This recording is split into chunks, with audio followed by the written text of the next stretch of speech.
Here's how Grow and Feed Forward can create these fearless conversations. So GROW stands for goal, reality, options, and way forward.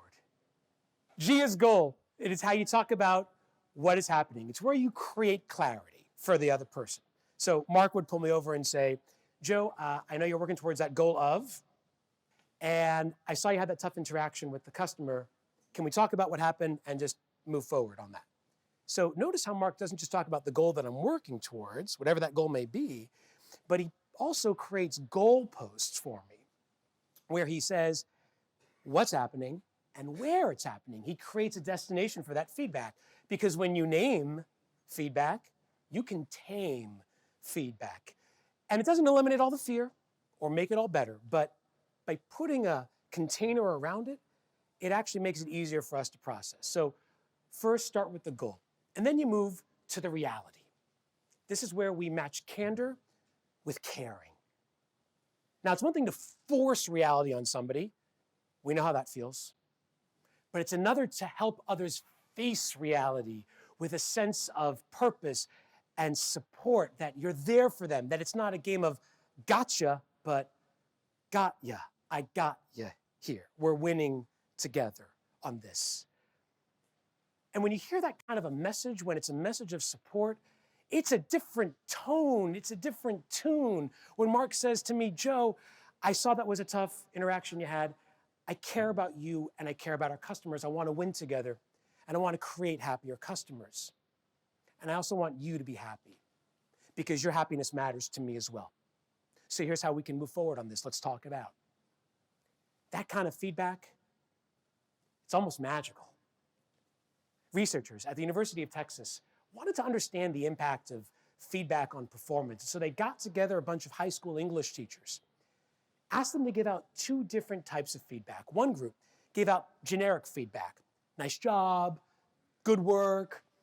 It's called a comma, buddy. Try using one once in a while. And the other group gave out generic feedback, but with a twist. A small 19-word message written on a Post-it note, tacked right onto the top of each and every essay, and it went like this.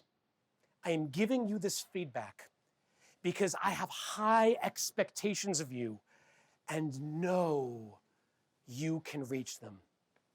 They called it magical feedback, and the result was magical.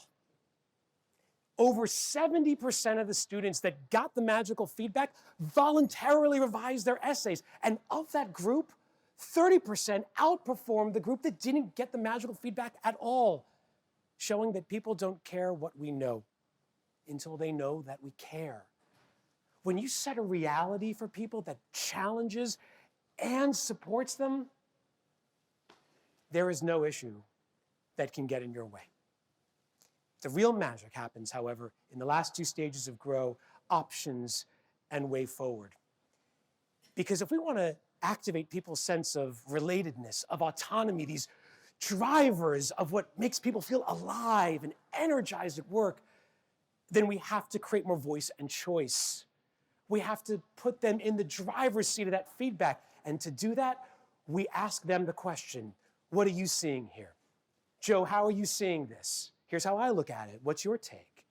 And by providing those options, we clear the path for finding common ground as we move forward together and carve out a path where the person who's closest to the problem is now closest to the solution.